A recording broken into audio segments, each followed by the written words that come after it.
¿Qué pasó el 2 de octubre de 1968? La noche del miércoles 2 de octubre de 1968 marcó un hito en la historia moderna de México. Fue cuando ocurrió la matanza de estudiantes y civiles, que se habían reunido en Tlatelolco, por parte de militares y policías que actuaron por órdenes de las más altas esferas del gobierno mexicano.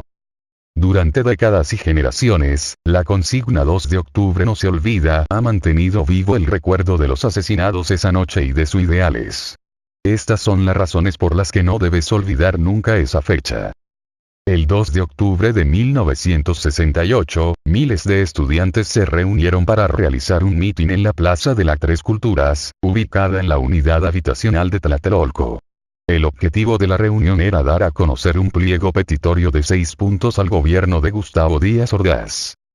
A las 6:10 de la tarde, un helicóptero lanzó una bengala sobre la plaza. Entonces, comenzaron a surgir disparos desde lo alto de los edificios. Ante ello, los miembros del ejército que resguardaban la concentración, una práctica usual en la época, optaron por repeler la agresión y dispararon contra la multitud. Ante el intercambio de fuego, la multitud se dispersó y varias personas buscaron refugiarse en alguno de los edificios que rodean a la plaza. Sin embargo, en las horas siguientes al inicio de la masacre, agentes militares y policíacos realizaron cateos y detenciones ilegales de manifestantes dentro de varios departamentos de Tlatelolco. Con el tiempo, se reveló que quienes iniciaron los disparos el 2 de octubre fueron miembros del Batallón Olimpia, un grupo de agentes del gobierno federal. Tras la confusión inicial por los disparos, miembros de ese grupo paramilitar y del ejército se coordinaron para detener ilegalmente a decenas de estudiantes. En 1968 surgieron varios movimientos y manifestaciones antiautoritarias en el mundo.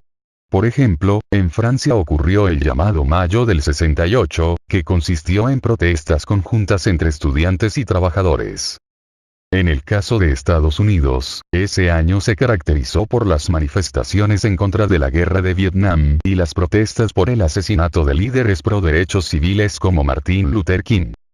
En México se gestionó un movimiento estudiantil, el cual surgió a finales de julio de 1968, cuando la UNAM y el IPN formaron un frente común, que incluía a la mayoría de las escuelas de nivel superior y medio superior del país, con demandas de democratización y a favor de los derechos civiles. El movimiento se originó a partir de la represión e intervención militar y policial en instituciones educativas. Ante ello, se formó el Consejo Nacional de Huelga, CNH, para coordinar las protestas de estudiantes y académicos afines al movimiento. El 2 de octubre de 1968, el movimiento estudiantil realizó un mitin, luego de que un día antes el ejército desocupara la ciudad universitaria de la UNAM, a la que había ingresado desde el 18 de septiembre anterior. El mitin de la Plaza de las Tres Culturas se realizó tan solo 10 días antes de que se inauguraran los Juegos Olímpicos de México, por los cuales la ciudad y el país serían el centro de atención de los medios de todo el mundo, al menos por un par de semanas. En su pliego petitorio, el Consejo Nacional de Huelga pidió al gobierno de Gustavo Díaz Ordaz el cumplimiento de 6 puntos. 1. Libertad de todos los presos políticos. Es decir, de los estudiantes y activistas detenidos por manifestarse. 2. Derogación del artículo 145 del Código Penal Federal. Ese artículo regulaba los delitos de disolución social, que se entendían como la difusión de ideas que perturben el orden público o afecten la soberanía nacional. 3. Desaparición del cuerpo de granadores. Este grupo policial participó en varios actos de represión estudiantil previos al 2 de octubre. 4. Destitución de los jefes policíacos Luis Cueto y Raúl Mendiolea. En 1968, eran respectivamente el jefe y el subjefe de la policía capitalina y quienes habían tenido roces con los estudiantes en varias ocasiones. 5. Indemnización a las víctimas de los actos represivos. Antes de la masacre de Tlatelolco, ocurrieron varios enfrentamientos que dejaron estudiantes muertos.